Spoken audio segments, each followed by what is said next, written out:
Continuando con este tema de técnicas y análisis de crónicas, hoy vamos a ver algo sobre unidad de trabajo, algunos roles que aparecen en lo grupal, como el concepto de portavoz, líder, y el concepto de emergente.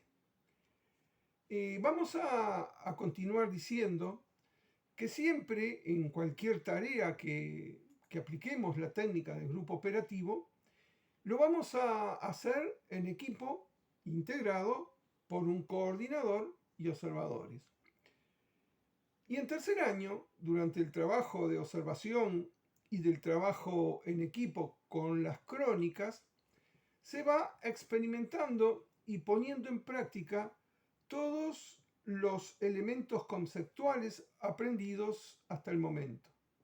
Y es con lo que contamos, en definitiva, para realizar la función de este equipo coordinador.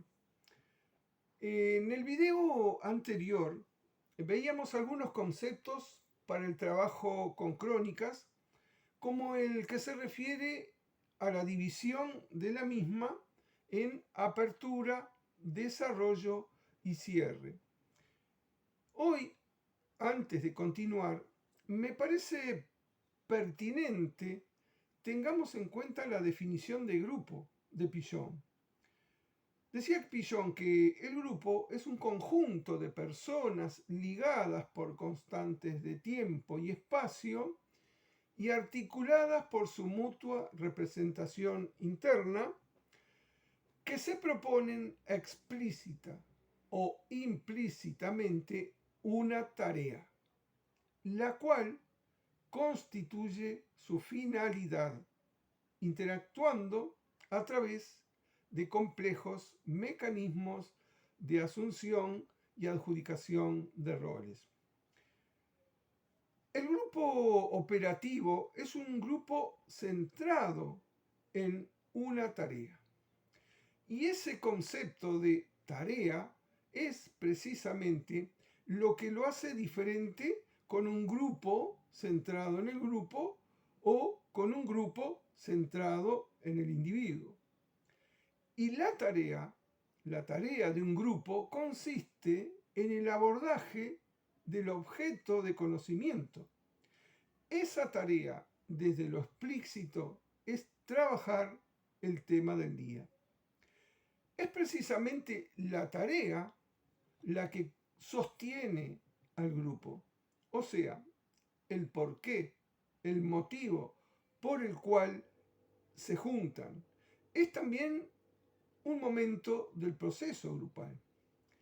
Pero cuando hablamos de tarea, nos referimos a una tarea manifiesta y otra latente.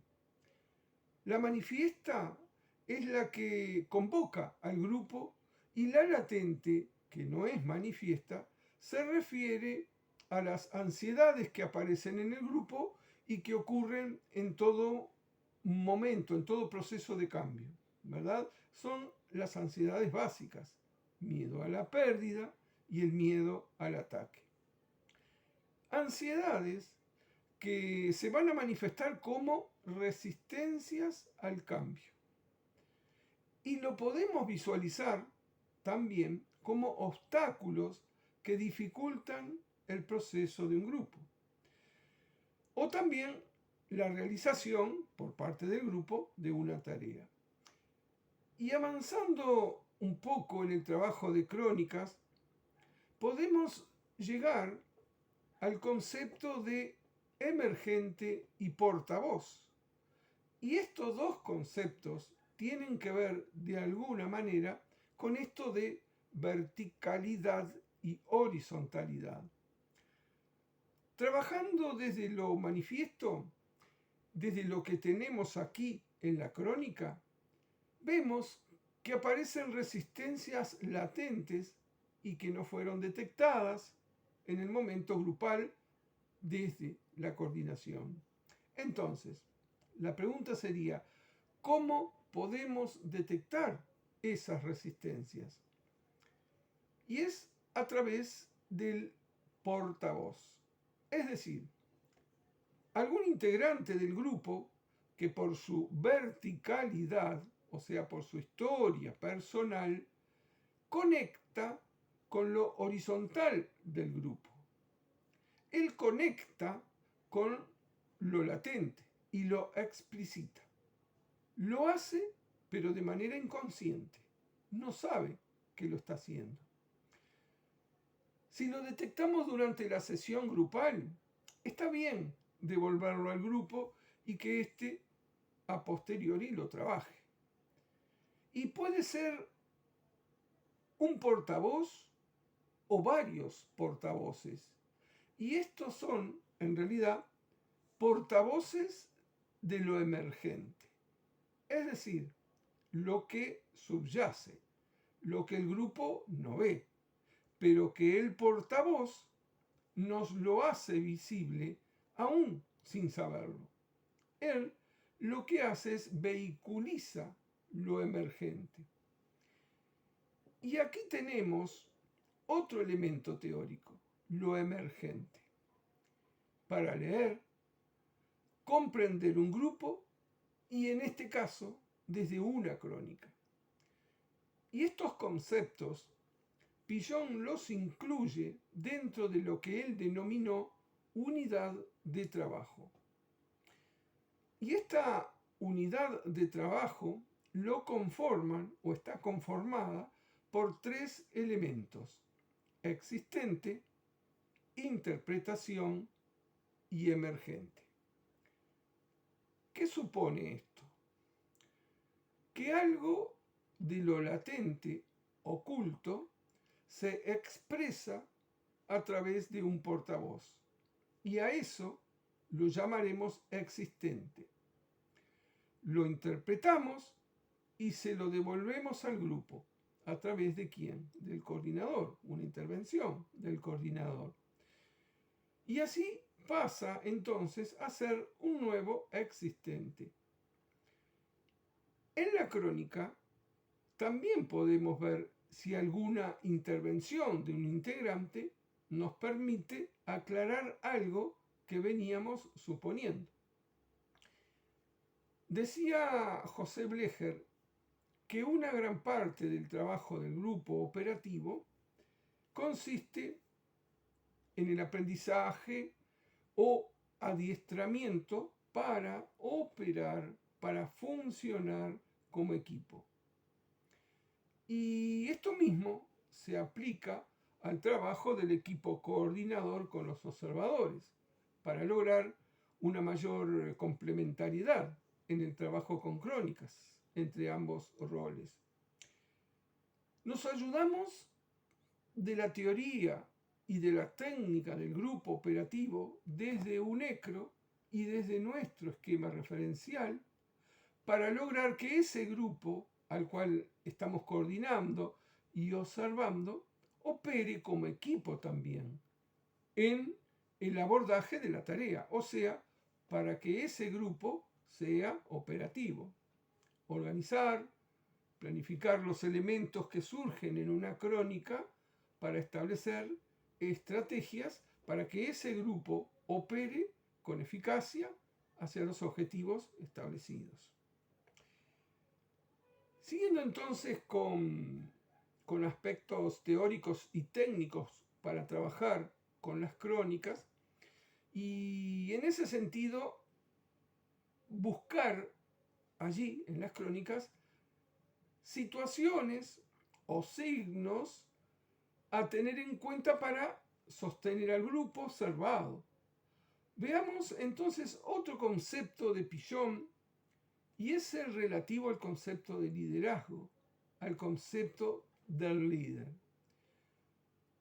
Pillon decía de que el verdadero líder de un grupo es la tarea.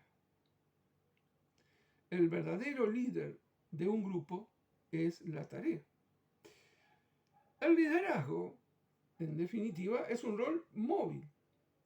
Y el grupo, para funcionar, va a aprovechar sus propios recursos y cada integrante del grupo observado podrá ser líder en algún momento. Podemos detectar líderes desde el sentir, pues hay personas que son más afectivas que otras, o líderes que trabajan o aportan al grupo desde lo que piensan, y otros líderes desde el hacer, o sea, que están en acción. Podemos ver también si hay líderes o líder saboteador de la tarea, o también líderes que favorecen la tarea. Detectar además si hay subgrupos que se alinean o se abanderan en el avance de la tarea. O también podemos detectar algún subgrupo que se alinea para obstaculizarla. Lo que importa es que estos roles roten, que no se dé siempre en los mismos integrantes y que sean funcionales a la tarea y al avance del grupo. Es muy importante es muy importante tener en cuenta que un grupo pasa sucesivamente por diferentes momentos. A estos momentos, Pichon los llama pretarea, tarea y proyecto. Y que no es lo mismo con lo que vimos en la anterior sobre apertura, desarrollo y cierre. ¿Ah? Son conceptos diferentes. La pretarea. La pretarea siempre se da al principio de un grupo, o también cuando se enfrenta a momentos de cambio y con las resistencias propias de esos cambios. Podemos detectar como, digamos, un cierto grado de confusión en el grupo. Algo que podemos encontrar, por ejemplo, en la crónica, son algunas situaciones. Miren, en primer lugar podríamos encontrar esto de ver si el grupo habla o está interactuando, está trabajando temas como, digamos, bueyes perdidos, ¿no? El grupo se dedica a hablar de cualquier tema y no encara la tarea explícita. O sea, evita trabajar sobre el objeto de conocimiento, el tema, la temática del día. Otra cosa que podemos detectar es si el grupo está como intelectualizando, es decir, que lo hace o está interactuando desde el pensar y disocia el sentir. No lo incluyen. Repiten conceptos teóricos y no hay entonces así una instancia de aprendizaje. En tercer lugar, otra cosa que podemos detectar es si el grupo está hablando de sí mismo, ¿no? Un cierto ombliguismo, digamos, ¿no? Y lo hace desde lo implícito. Y podemos detectar si se queda allí y no va a lo explícito. Se lo observa entonces como un grupo, parece, un grupo que está centrado en el grupo. En cuarto lugar, en este momento, la pretarea, algo que podemos ver también es si lo vemos al grupo como que está actuando la temática. Es decir, que lo hace desde el sentir, está trabajando la temática, pero desde el sentir y no integra o no está integrando el pensar, los pensamientos. ¿Qué pasa con el momento en que el grupo está en tarea? Bueno, es cuando se van aclarando las funciones y los roles de quienes conforman un grupo, ¿no? El grupo de los coordinadores, observadores y los integrantes de ese grupo. La tarea explícita es trabajar sobre un determinado tema y la tarea implícita es elaborar las ansiedades que aparecen frente al obstáculo. Y lo que decía también Pichon es que lo que importa es si el grupo está en tarea. Después el tercer elemento, es el que Pichon le llamó proyecto, ¿no? Es ese momento en el cual el grupo se plantea objetivos que, que van más allá del aquí y ahora grupal, ¿no? Y es acá cuando emerge el proyecto. Surge cuando el grupo ha logrado una pertenencia de sus miembros y se concreta entonces una planificación. El grupo se plantea objetivos que van a ir más allá del aquí y ahora. Bueno, más o menos por aquí hemos hecho un recorrido por algunos de estos conceptos y en la próxima seguiremos con otros elementos conceptuales, teóricos, para el trabajo con crónicas.